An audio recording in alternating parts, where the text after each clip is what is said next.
Hello students. हम differentiation और integration के बेसिक्स पढ़ रहे थे। उसमें भी वो कि जो फिजिक्स में यूज होता है 11th और 12th में। पिछले लेक्चर में हमने डिफरेंशिएशन पढ़ा था, आज हम इंटीग्रेशन पढ़ेंगे। इंटीग्रेशन को पढ़ने से पहले हम ये देख लेते हैं कि फिजिक्स में एक डिस्प्लेसमेंट होता है एस, एक वेलोसिटी होती है और एक एक्सेलरेशन होता है एक्सेलरेशन। तो यहाँ पर क्या होता है, डिस्प्लेसमेंट की अगर इक्वेशन दी हुई होती है और हमें वेलोसिटी की निकालनी होती है तो हम यहाँ पर डिफरेंशिएशन करते हैं उसको, डिफरेंशिएशन। और फिर वेलोसिटी की इक्वेशन अगर दी हुई है उससे एक्सेलरेशन निकालना है तो डिफरेंशिएशन करते हैं उसका। तो यहाँ पर इसका भी डिफरेंशिएशन करेंगे। लेकिन अगर एक्सेलरेशन से वेलोसिटी निकालनी होती है तो हमें इंटीग्रेशन करना होता है, इंटीग्रेशन। और यहाँ वेलोसिटी से अगर डिस्प्लेसमेंट निकालना है तो उसका भी इंटीग्रेशन। तो rate of change of displacement velocity होता है, rate of change of velocity acceleration होता है। और मैंने बताया था कि डिफरेंशिएशन मतलब रेट ऑफ चेंज। अब यहाँ पर हम इधर डिस्प्लेसमेंट से वेलोसिटी, वेलोसिटी से एक्सेलरेशन जब जाएंगे तो डिफरेंशिएशन करेंगे। अब यहाँ से वापस आएंगे उल्टा करेंगे तो एक्सेलरेशन से वेलोसिटी आना तो इंटीग्रेशन करेंगे, और वेलोसिटी से ये डिस्प्लेसमेंट आना तो भी इंटीग्रेशन करेंगे। तो हम यहाँ से देखते हैं कि ये इंटीग्रेशन इस डिफरेंशिएशन का बिल्कुल रिवर्स होता है। तो जो फॉर्मूले डिफरेंशिएशन के थे उसमें अगर हम उल्टा कर दें, जैसे सपोज जो cos x था, cos x, उसका अगर इंटीग्रेशन कर दें तो sin x आएगा। क्यों? क्योंकि sin x का डिफरेंशिएशन हमने देखा था d/dx ऑफ sin x, वो cos x आया था। तो इसीलिए इंटीग्रेशन को एंटी डेरिवेटिव बोलते हैं। एंटी डेरिवेटिव मतलब इंटीग्रेशन, तो इंटीग्रेशन मतलब एंटी डेरिवेटिव। इंटीग्रेशन मतलब एंटी डेरिवेटिव।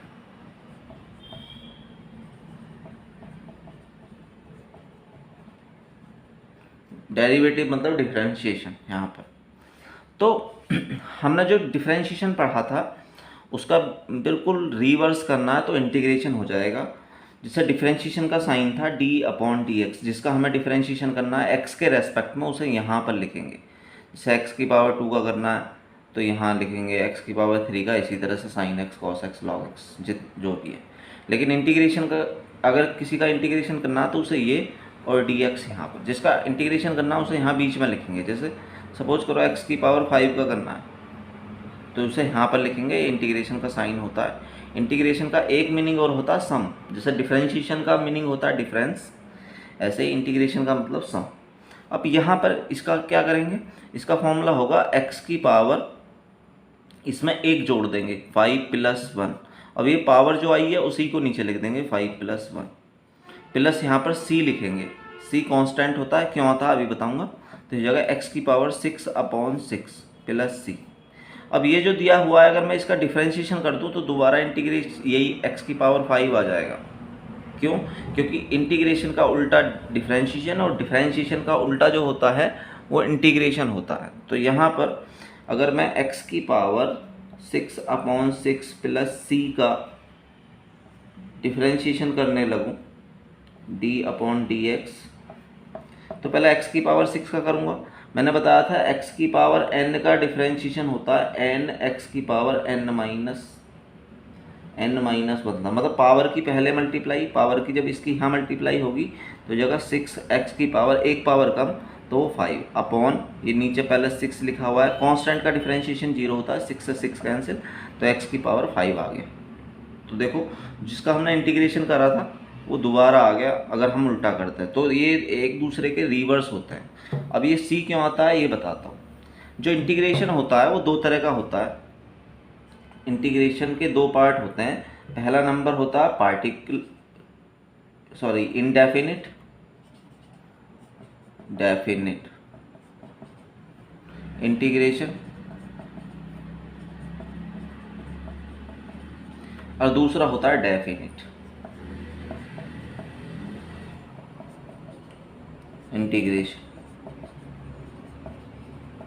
जो फिजिक्स है उसमें बहुत ही ज़्यादा इंटीग्रेशन डिफरेंशिएशन का यूज़ होने वाला है। जैसे पोटेंशियल से इलेक्ट्रिक फील्ड निकालना, वहाँ इंटीग्रेशन होगा। वेलोसिटी में अभी मैंने बताया कि डिस्प्लेसमेंट से वेलोसिटी निकालनी है, या वेलोसिटी से ये एक्सेलरेशन निकालना, तो डिफरेंशिएशन होगा। लेकिन उल्टा करना है तो इंटीग्रेशन होगा। दोनों काफ़ी सेम है, फॉर्मूले दोनों के सेम है, बट इसमें लिमिट रखनी होती है। अभी हम एक एग्जाम्पल लेकर इसे सॉल्व करते हैं। जैसे सपोज हमें इंटीग्रेशन करना है x की पावर 2 का। तो इंटीग्रेशन करना है तो इसे ऐसे इस तरह से लिखेंगे। यहाँ पर हम लिख सकते हैं इसकी x की पावर n का फॉर्मूला भी मैंने बताया। x की पावर n का जो फॉर्मूला होता है x की पावर n+1 अपॉन n+1। ये इंटीग्रेशन का होता है। तो यहाँ पर x की पावर इसमें एक जोड़ेंगे 2 में, तो 2+1 अपॉन यहाँ पर 2+1 हो जाएगा प्लस c। ये हो जाएगा x की पावर 3/3 प्लस सी। तो ये जो जिसमें कांस्टेंट आता है और यहाँ पर लिमिट नहीं दी हुई होती, तो वो इनडेफिनिट होता है, फिक्स नहीं होता। सी की वैल्यू कुछ भी हो सकती है, इन्फिनिट नंबर्स हो सकती हैं। तो इसकी हम वैल्यू अलग अलग रखकर अलग अलग वैल्यू फाइंड कर सकते हैं, तो इसलिए इनडेफिनिट बोलते हैं। अगर यहाँ पर लिमिट दे दे वो, जैसे सपोज करो लिमिट उसने यहाँ पर एक तो 2 दे दी और एक 5, यहाँ मतलब नीचे 2 लिखा हुआ है, ऊपर 5। 2 का मतलब इनिशियल वैल्यू, f का मतलब फाइनल वैल्यू। तो यहाँ पर जब इस तरह से लिमिट दी हुई होगी तो ये कांस्टेंट नहीं आएगा। तो यहाँ पे क्या करेंगे, यहाँ पे स्क्वायर ब्रैकेट लगाएंगे। यहाँ पर पहले लोअर लिमिट को नीचे लिखेंगे 2, और यहाँ अपर लिमिट आगे, इसी तरह से लोअर लिमिट नीचे और अपर लिमिट ऊपर। फिर आगे क्या करेंगे, अब ऊपर वाली लिमिट को x की जगह पुट करेंगे, मतलब 5x की जगह आ जाएगा। तो ये हो जाएगा 5 की पावर 3 अपॉन नीचे वाला ऐसे ही माइनस। फिर नीचे वाली वैल्यू यहाँ पुट करेंगे x की जगह। जब 2 यहाँ x की जगह पुट करेंगे तो 2 की पावर 3 अपॉन 3 हो जाएगा। तो ये आ जाएगा अपॉन 3। 5 की पावर 3 यहाँ पर होगा 5 की पावर 3 माइनस 2 की पावर 3। 5 की पावर 3 होता है 125, 2 की पावर 3 होता है 8 अपॉन 3। तो अब ये सॉल्व होकर इसमें 8 सब्ट्रैक्ट करेंगे तो ये 17 आएगा।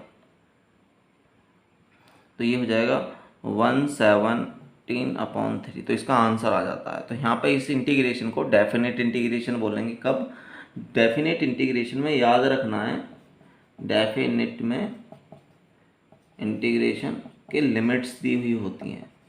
लिमिट्स मतलब कहाँ से कहाँ तक इंटीग्रेशन करना होता है।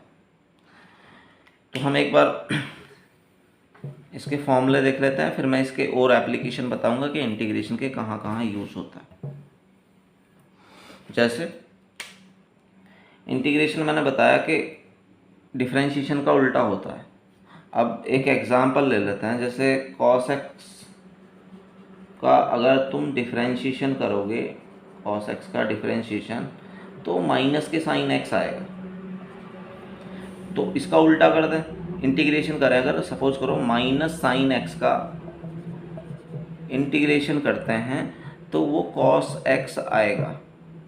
क्लियर है। लेकिन हमें साइन x का अगर निकालना है तो इस माइनस को यहाँ से हटा देंगे, माइनस की दोनों तरफ मल्टीप्लाई करेंगे। जब मैं माइनस की दोनों मल्टीप्लाई करूँगा तो यहाँ पर माइनस आ जाएगा, यहाँ प्लस हो जाएगा। तो ये माइनस यहाँ आ जाता है। तो ये चीज़ याद रखनी है कि साइन x का माइनस cos x होता है। तो यहाँ पर पहला फॉर्मूला हो गया इंटीग्रेशन साइन x का जो होगा वो cos x होगा प्लस c। यहाँ पर भी लिमिट ऐसी रख सकता है। जैसे मैं एक एग्जांपल बता देता हूँ यही वाला। अगर सपोज करो यहाँ पर लिमिट दी हुई होती 0 से पाई, पाई मतलब 180। याद रखना है पाई जो है रेडियन में मेजरमेंट है, पाई इक्वल टू मतलब पाई रेडियन जो होता है, आगे मैं इसका लेक्चर लूँगा एक फिजिक्स में, इसी मैथ के पोर्शन में फिजिक्स के लिए। Pi radian equal to 180 degree 180 होता है। इधर मैं 2 से डिवाइड कर दूँ तो pi by 2 radian equal to, इसे 2 से डिवाइड करेंगे, दोनों तरफ 2 से डिवाइड करेंगे तो ये 90 आएगा। अगर पाई को 3 से डिवाइड कर दूँ तो ये पाई बाई 3 होगा, ये रेडियन ही होगा, ये वाला ये सब रेडियन है, इक्वल टू यहाँ 3 से डिवाइड करेंगे इसे 180 को, तो 3 से डिवाइड करने पर 60 आएगा। इसी तरह से पाई को अगर 6 से डिवाइड कर दें, इधर 6 से डिवाइड करेंगे और इधर 6 है तो ये 30 आएगा। और अगर 4 से डिवाइड करेंगे पाई को, इसे 4 से मैं अगर डिवाइड करता हूँ तो 45 आएगा। तो ये वैल्यू कम से कम याद होनी चाहिए, मैथ में भी बहुत ज़्यादा यूज़ होती हैं और फिजिक्स में भी बहुत ज़्यादा यूज़ होती हैं। अब हम इसका इंटीग्रेशन कर रहे थे 0 से पाई, 0 से पाई करेंगे तो इसका cos x हो गया। अब डेफिनेट है तो यहाँ पर ये कांस्टेंट नहीं आएगा, यहाँ 0 से पाई, पहले cos की ऊपर वाली वैल्यू यहाँ पुट करेंगे cos पाई। जब नीचे वाली पुट करते हैं तो मैंने बताया अभी पिछले में कि सब्ट्रैक्ट कर देते हैं cos 0। cos पाई की वैल्यू -1 होती है, माइनस cos 0 की वैल्यू 1 होती है, तो ये -2 आ जाएगा यहाँ से, तो इसका इंटीग्रेशन हो जाता है।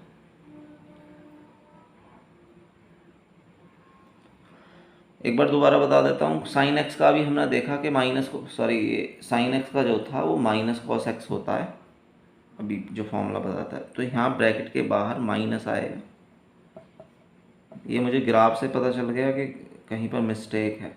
मैं आगे ग्राफ्स कराऊंगा तो वो बहुत ही ज़्यादा हेल्प करेगा क्वेश्चन को समझने के लिए। तो यहाँ पर +2 आ जाएगा। तो पार्टिकुलर या डेफिनेट इंटीग्रेशन होता है। फॉर्मूले वही इनडेफिनेट वाले होते हैं, बस लिमिट रखनी होती है, लोअर लिमिट नीचे, अपर लिमिट ऊपर। ऊपर वाली लिमिट को रख के नीचे वाली को जब रखते हैं तो सब्ट्रैक्ट कर देता है। कुछ फिजिक्स में मेन फॉर्मूले जो यूज़ होने वाले हैं इंटीग्रेशन में, मैं वो फॉर्मूले लिख रहा हूँ। जो इंटीग्रेशन cos x का होगा, cos x dx, वो प्लस का साइन x आएगा। मैं कांस्टेंट नहीं लिख रहा हूँ पहला। इंटीग्रेशन e की पावर x, ये एक्सपोनेंशियल फंक्शन होता है, इसका e की पावर x ही होता है। वहाँ पर हमने देखा था log x का डिफरेंशिएशन 1/x था, तो 1/x का इंटीग्रेशन जो होगा वो log x हो जाएगा।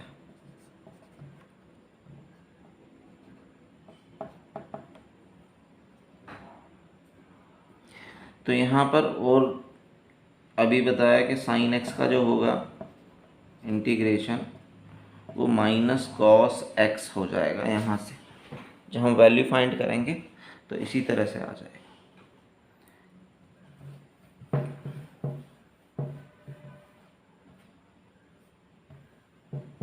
मोस्टली x की पावर n का होता है, या जो अभी मैंने फॉर्मूले लिखवाए वो वाला। इसका इंटीग्रेशन x की पावर n+1/n+1 होता है +c। याद रखना है, सबसे पहला फॉर्मूला यही है, ये सबसे ज़्यादा यूज़ होने वाला है। इंटीग्रेशन x की पावर n का इंटीग्रेशन x की पावर n+1/n+1, और x की पावर n का डिफरेंशिएशन वो होता है n x की पावर n-1। तो ये दो फॉर्मूले इंटीग्रेशन और डिफरेंशिएशन के सबसे फर्स्ट फॉर्मूले हैं, ये हमें पता होने चाहिए। एक जैसे सपोज करो कि यहाँ पर कुछ भी नहीं है, dx इस तरह से लिखा हुआ है, इंटीग्रेशन dx लिखा हुआ है, तो हम इसे ऐसे भी लिख सकते हैं, इंटीग्रेशन x की पावर 0 dx। क्यों? क्योंकि जब कुछ भी नहीं है तो 1 मान लेंगे, यहाँ पर 1 हो सकता है। अब 1 को लिख सकते हैं x की पावर 0, क्यों? क्योंकि किसी की पावर भी 0 होती है तो उसकी वैल्यू 1 होती है। अब इसी वाले फॉर्मूले से हम इसे लिख सकते हैं, इंटीग्रेशन जब इसका करेंगे x की पावर 0+1/0+1 + c, तो ये आ गया x + c। तो याद रखना है, रट लेना कि इंटीग्रेशन में जब कुछ भी नहीं दिया हुआ होता तो वहाँ पर x आ जाता है इंटीग्रेशन करने पर। तो इंटीग्रेशन dx जो होगा वो x होगा, ये c हर एक टर्म आएगा तो इसलिए इसे याद करने की ज़रूरत नहीं है। तो अगला, अगर सपोज करो x की पावर 2 है dx, तो यहाँ पर जो होगा उसका इसी वाले फॉर्मूले से x की पावर n की जगह 2 आ रहा तो 2+1/2 2 + 1 हो जाएगा प्लस c, तो x की पावर 3/3 आ जाएगा यहाँ पर। तो ये हमारा इंटीग्रेशन कंप्लीट हो जाता है। आगे अगर हम इंटीग्रेशन का यूज़ देखें तो एरिया फाइंड करने के लिए होता है। जैसे सपोज करो sin x का जो ग्राफ होता है वो इस तरह से होता है, ऐसे, ये 0, ये π/2, ये पाई। अभी मैंने इसी तरह से इंटीग्रेशन किया था। अगर मैं 0 से लेकर पाई तक का इंटीग्रेशन कर दूँ तो sin x का ये वाला एरिया आ जाएगा। तो इसका एरिया मुझे याद है कि 2 होता है, इसका 2 होता है, इसका -2 होता है, इसका +2 और इसका -2। तो ये पाई है, ये 2 पाई। तो अगर मैं जैसे सपोज करो 0 से पाई तक का इंटीग्रेशन कर दूं तो वो एरिया दोनों का सम होगा, ऊपर का एरिया प्लस नीचे का एरिया माइनस, तो 0 आ जाएगा। अगर हम वैसे देखें इंटीग्रेशन से तो इंटीग्रेशन ये sin x का ग्राफ है, y = sin x। तो यहाँ पर sin x dx 0 से 2 पाई। sin x का जो इंटीग्रेशन होता है वो cos x होता है माइनस का, कहाँ 0 से 2 पाई। इस माइनस को मैं बाहर लिख लेता हूँ, तो ये हो गया माइनस, पहले cos 2 pi minus cos 0, minus cos 2 पाई की वैल्यू 0 माइनस cos 2 पाई की वैल्यू होती है 1 और cos 0 की वैल्यू होती है 1, तो ये हो गया 0। तो यहाँ से 0 आ गया। तो ये इंटीग्रेशन आया। ये मुझे पहले से पता है कि एरिया में इसका एरिया 2 होता है, ये ऊपर का +2 है, ये नीचे का -2 है। अगर 0 से 2 पाई तक इंटीग्रेशन कर देंगे तो +2 और -2 जुड़ के 0 आ जाएगा यहाँ पर। लेकिन अगर सपोज करो 0 से पाई का करूँ तो 2 आना चाहिए, और 0 से π/2 का करूँ, 0 से π/2 का इंटीग्रेशन करता हूँ तो 2 का हाफ कितना होगा 1, वो आना चाहिए। तो देख लेते हैं एक बार उसे भी। तो जैसे 0 से मैं π/2 का इंटीग्रेशन कर रहा हूँ, 0 से π/2, तो देखेंगे साइन का इंटीग्रेशन माइनस cos x 0 से π/2 equal to minus cos x का जो की लिमिट रखेंगे cos π/2 माइनस यहाँ पर cos 0। cos π/2 की जो वैल्यू होती है वो 0 होती है और इसकी वैल्यू 1 होती है। तो ये हो गया माइनस +1। तो मैंने अभी बताया कि 0 से पाई का इंटीग्रेशन करेंगे 2 आएगा, तो आधे का इंटीग्रेशन करेंगे तो 2 का आधा 1 आएगा ना, तो यहाँ पर 1 आ गया। तो इसीलिए इसका जो वो यूज़ होता है इंटीग्रेशन का, वो एक यूज़ एरिया फाइंड करने के लिए होता है, और जो यूज़ होंगे वो मैं आगे लेक्चर्स में बता दूंगा।